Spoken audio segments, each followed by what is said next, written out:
Hey everyone, this is not a full episode of my podcast, Circle of Willis. What this is bonus material from episode 6, where I talked with John Cacioppo. This stuff, this is the sort of deep cut stuff, I guess you could say. Some stuff that wound up sort of on the episode's cutting room floor, but that I can't really bring myself to just leave there. This bonus material will be a little tough for some people who aren't, social psychologists or psychophysiologists, but if you are one of those people, or if you just want to focus a little bit extra hard, do a little Google searching, there's some really great stuff here. Really great stuff. I mean, it's really just me and John Cacioppo sort of geeking out about some of the details, some of the work that John did with Richard Petty on the elaboration likelihood model, for example, or John's methodological work in the field of electromyography, John's willingness, as he tells it, to forego tenure in order to do the science correctly. This is good stuff, but it's challenging stuff. So it's going in the bonus material. Now I do want, even though it's bonus material, I do want to provide a little background on a couple of things, like for example that elaboration likelihood model. The elaboration likelihood model was originally proposed by Rich Petty and John Cacioppo way back in, I guess, 1986 or so. It was a theory to explain. I'm probably going to get this wrong, and I apologize to Rich Petty and John Cacioppo profusely in case that's what happens. But what are you going to do? It was a theory to explain how and why people can be persuaded to change their beliefs and attitudes, and believe it or not, the theory, the elaboration likelihood model, was sort of explosive at the time. And that was partly because the study of attitude change up to that point was sort of a combination of, well, it was thought of as extremely important on the one hand and full of theoretical and methodological problems on the other. Among those problems, apropos of science's current preoccupation with research replication, was that many of the findings in this area just weren't replicating. So, some psychologists had been finding that making a strong, persuasive argument could change people's beliefs and attitudes, and other psychologists couldn't find that at all. So, Petty and Cacioppo come along and argued that the problem was that under some conditions, a strong, persuasive argument and elaboration, you might say, was indeed effective for changing attitudes. So, if a person was both genuinely interested in knowing what was true and they were sort of emotionally and physically energized, then an elaboration argument, an argument based on evidence and things, logic, could be really effective. But and see if this pings anything for you in our current political environment. When people were either not really that interested in engaging with information, or they were just sort of exhausted, they didn't really pay attention to the content of information so much as the emotional package that the information was wrapped in, the sort of emotional cues and things that either resonated or not. Now, I also mentioned that me and John at some point just start completely geeking out about the early days of a discipline called psychophysiology. And I'm already going on here a bit, so I want to stop talking. But I did want to say that psychophysiology is pretty much just what it sounds like. It's the science of associations between physiology and psychology. And we talk a bit about how psychophysiologists can easily get really, really focused on their specific physiological specialty, studying heart rate or studying these brain signals we call event-related potentials. Now, most of this is pretty understandable, but at some point in meaning to talk about event-related potentials, which are these brain-related signals measurable with electrodes placed on the scalp, we use only the acronym, which ERP spells ERP. And, that means that the people who study ERPs are called ERPers. And we say ERPers, and if you didn't know what I just told you, you'd be like, what in the hell are they talking about? So I figured I better say something about that. So anyway, hopefully that clears some things up. If you do want to dive into this bonus material, and anyway, it's all pretty geeky, and I love it, and so does John. Which, let's just get to it, okay? Here it is.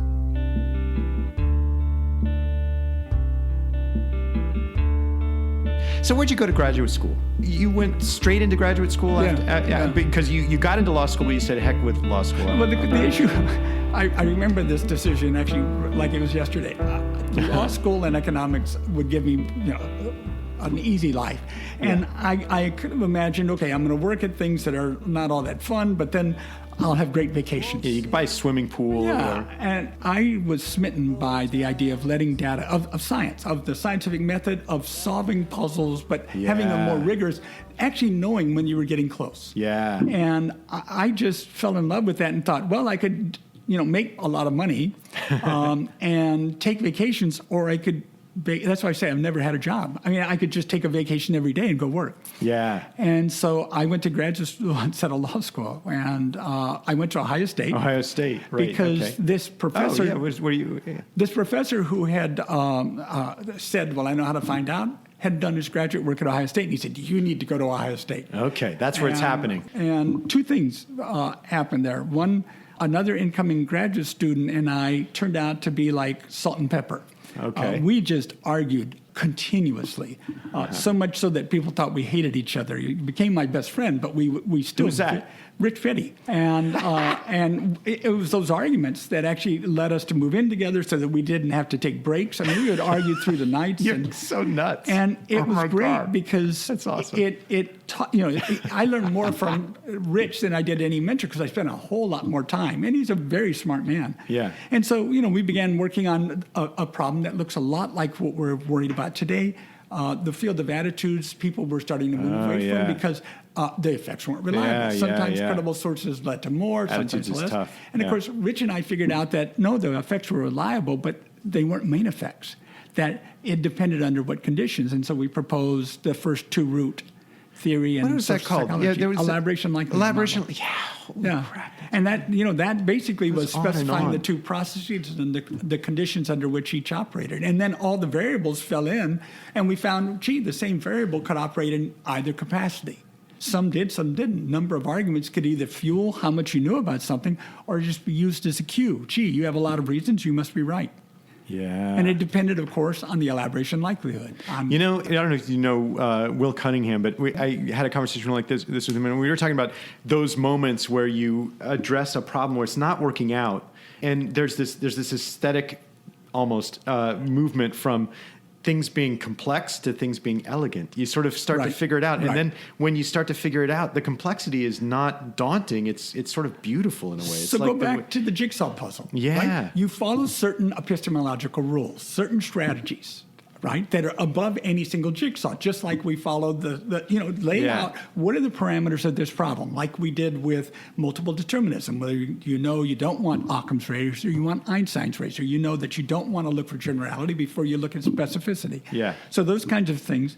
And then, those are the corners and the edges. And then as you do the work, things start to appear. Now, they may or may not be right. And even when they're, quote, right, doesn't mean it's right. It means it's a useful intellectual structure for thinking about certain phenomena. Right. And the notion that it has to be true to be useful, well, mechanics of Isaac Newton, we know to be now wrong, but you're not going to try to solve a traffic accident problem with quantum physics. It makes no sense. No. The intellectual structure that mechanics represents is incredibly valuable. And since we don't know any single one is ever true anyway, science is really about giving us intellectual tools to help us solve problems. The problems that we're facing or the problems that we may face in the future. And so, I don't have any pretense that the elaboration likelihood model is right, only it's a really useful tool for dealing with it. And it demonstrated that what looked to be non-replicable, Yeah. sometimes it's a theoretical rather than methodological problem, especially when you're dealing with complex phenotypes. Yeah, no, that's right. As That's many perfect. of us Beautifully are dealing stated, with. too. Beautifully stated. Were you doing psychophysiology at that time? I When did you was. start? I was. So, So who I were you was- working with? You were in graduate school. You were Kurt Sandman. Kurt Sandman? Yeah, Okay. and I was doing bio and social. My primary focus was social, but I did a lot of bio. Bio was my minor because I was still, some of the early writings I was combining those approaches, but primarily doing them separately. When I went up for tenure, I was told that my record went to two groups: biopsychologists and social psychologists. Really? Because they were that separate. That's the way they used to do it. Right, then, right. right. Because they only recently stopped doing that at NSF, or maybe they even still do. They have to, if you have like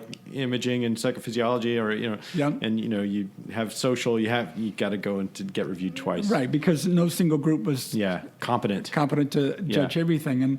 And fortunately, both groups said, yes, this is good, it deserves tenure, and I didn't know about the other half. Tenure where? This was at the University of Iowa. I graduated in 77, so this was 80 was when I went up for tenure and got it in 80. Iowa. Yeah. Is that where you did the psychophysiology workshops? And It is. It's and where I started at the Iowa? psychophysiology. So Gottman came down and other people. Right. We started them there, and then I moved to Ohio State. I moved back to Ohio State on the faculty in 89. So I finished that series at Ohio State. Wow. Gottman was there when I was at Iowa. It was really fun. And the whole, the way I organized it was, what are the biometrics? Yeah. What are the psychometrics? Right. What's the inferential context? So that was the structure for every system. And the idea was to bring, because at the time, people studied only one system. You know this. Yeah. There were electrodermers. That's there were right. Erpers. And clearly, again, just like the other, it's a single body. We need to use these data converging to give us better answers than any single one gave us. Yes. When leaving, one of the last things I did at the University of Iowa, this was in 89, I picked up my mail right as I was going out the door. And one of the letters was from the National Academy of Sciences that said I had won the Troland Award. Yeah. So I didn't even know anything about it. Holy crap. And it was for the work and kind of integrating mind and body, physio and social. Yeah. And because that was really pretty. Like you said, people were thinking of it before that, but you were really... There was. It seems like there was a period of time that you were deeply embedded in. Oh, I was. Where that was very exciting. That was like that was going to change the whole game. But I have to tell you, I saw that and I felt embarrassed because I felt that I hadn't solved this problem that kept plaguing me, and that is, how can we have stronger inference? I was bothered by the way in which we were drawing our inferences. And and brain imaging hadn't even happened yet. No, but that made me geez. say, how do I know the psychological significance of physiological signals? How do we know? Yeah. Because it just continually bothered me that I was missing something. Yeah. And so as a result of that award, I took the time to sit down and try to solve that problem. And that's actually where that American Psychologist paper came from. And there's a reason why it's called Inferring the Psychological Significance of Physiological Signals. And because I felt like I owed the field that, given the honor they had bestowed upon me, I owed the field something like that. So you went out and tried to earn the award. That's really after the fact. to myself. I thought, wait, That's hilarious I to haven't answered the most important question that I keep being bothered by. No one else was bothered by it, but I was bothered by it, so I went and solved it. For instance, with surface electromyography, that's actually a better measure of very low-level fields than needle because, there's something called the size principle in motor physiology, which means the larger the cell body, the broader the diameter, the bigger the number of fibrils that are being innervated, the stronger the tension, right? Yeah. Well, if I'm putting a needle in the muscle, facial muscle, arm muscle, it doesn't matter. I may not actually penetrate a small motor neuron. I'm just as likely to be around in the neighborhood. large. Yeah. Right. And if I'm around the large one, I'm going to miss all those low-level signals that I can get with a broader sensor, which is what surface EMG actually gives you. Yeah. So we actually... Which you started doing, all that great work on coding versus electromyography and all of that stuff. Right. And I actually went to the hardware store and bought weather stripping and a leather punch. And we just plastered montages of electrodes on the face and started doing studies to figure out where's the best surface placements to actually because we could, you do facial actions. You knew that sure. and so you could do that, and then empirically determine what was the best placement and why. And there were physiologic reasons why you might suspect things, but you don't want to span the middle of the muscle because it's a bidirectional movement. Right. With differential amplification, you actually diminish your signal. Wow. And so the things that are assumed, kind of intuitive, place it in the middle is actually the worst thing you can do. And so we placed it, one in the middle and the other off, but you didn't straddle the middle if you could help it. That's And did you? what we I can't remember. see. Did you do the chapter on the placement? Yeah. That was you. Yeah. I literally have copies of that on my lab wall. I think I do too as well. We used to for years and years. I may still have them down there. With the little drawings of the faces. Yeah. Yeah, no, one of the University of Iowa artists. One of the University of Iowa artists did that drawing. Is that right? Yeah. That's classic. That is it's just so impossible to state how influential that is. I mean, it's just really influential. I mean, I've talked to other people about it. I mean, when I went to University of Arizona, when I first got there, Gary Schwartz was there, and he was all into that. That's going to working out. That's going to. I mean, he went in a very different place, but he was really dyed in the wool for a while there. Psychophysiology, yeah. And all those studies that we did were really about sensitivity and specificity. Yes. I mean, if I put two electrodes really far apart, I'm going to have a lot of reliability and a lot of sensitivity, but I'm going to have terrible specificity. And we wanted to get down to which muscle it was. We didn't want something that said, "Hey, your face moved." That's not very interesting. And so this, that's why I say a lot of that was really, you have to have reliability if you're going to have something valid, but it was about validity and about exactly what were we making inferences about, what was actually underlying that. Well, and that's been the big bugaboo for me with the EEG asymmetry stuff I was doing for a long time, because I got a handle on the reliability problem. And that felt like a great triumph for about 30 seconds, because then I didn't know what in the hell I was measuring. Right. And nobody does still. Right. It's still hanging on. It's still by its fingernails for after 40 years of work. But I think it's hanging on because it is a reliable measure, and you can reliably estimate trait variance across time. And there's all of the stuff that's actually in it. We know about some of we've got a good enough handle on the moderators of measurement so that we can now reproduce it. And that was its own monstrous challenge. But now we still don't know what it means. So part of my journey through all of this was, because of questions like that, I got into enumeration. Basically, the theory of number assignment. What do the numbers mean? Now, psychologists have been in this for a long time with kind of nominal, ordinal, interval, racial scaling, right? Different scales. But one of the notions is, and I'm going to defend essentially the maintenance of that EEG asymmetry research today, even if we don't know the underlying.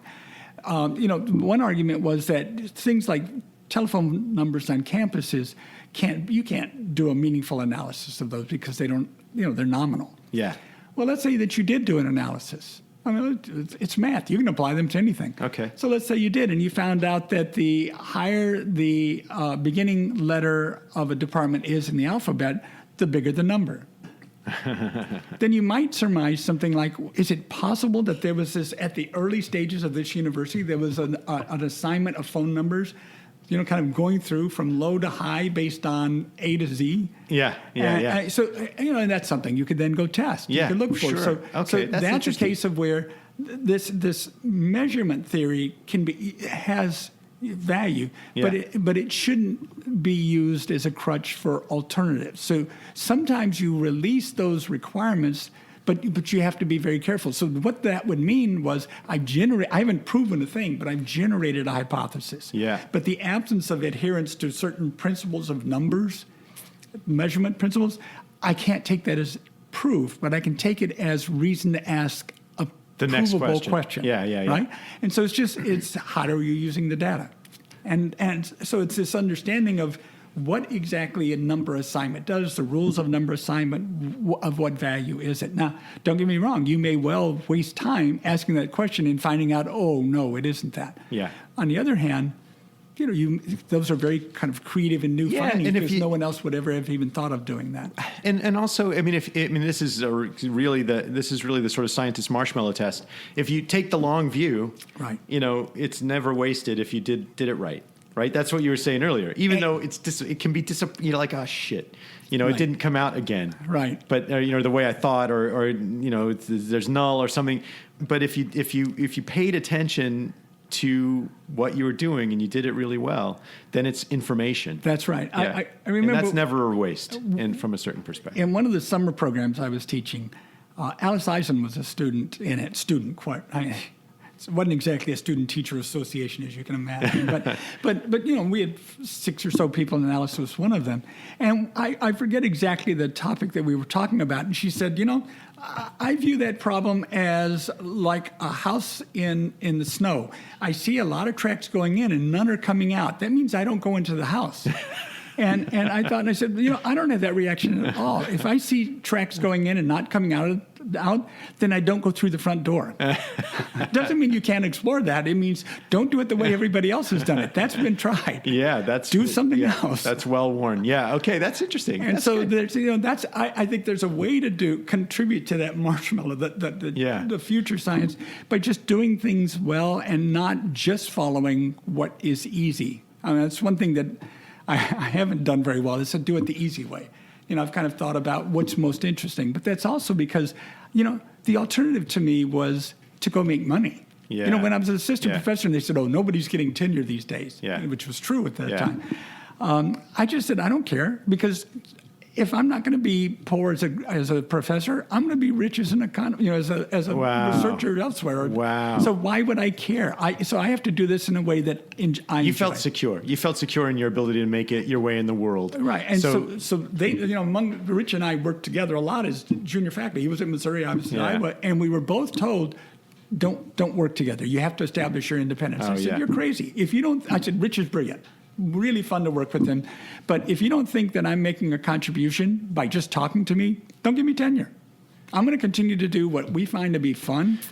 Holy crap! This is such a this is the dominant conversation among graduate. I mean, it's the perennial conversation among graduate students. But right now, with talk of this sort of reproducibility crisis and pre-registration of tests and all of these kinds of students are very, very nervous. Because there's still this imperative to publish massive amounts of paper. I mean, I can't believe the CVs of applicants that we're getting now. They're in the proliferation of journals, unbelievable, just to bear the burden of all these papers that are trying to get published. Right. But remember the tortoise and hare story. If I'm just publishing a lot, but there's nothing programmatic, I'm not going to solve anything. I'm not going to come up with it. And if I'm doing it and I'm not being honest at that, nobody's going to be able to find what I'm looking at, right? Yeah. That's why actually of the indices, I actually like the H index, because to get an H index, other people have to be able to build on what you've also done. Reading you, it's not just that you're having an influence; it's that you're having an influence because people can see what it is that you said was there. Yeah. And so I see that as a relatively good measure of whether somebody's being cited, not because they're wrong or we can't find it, but because a lot of people find that's a really productive area or question to go address.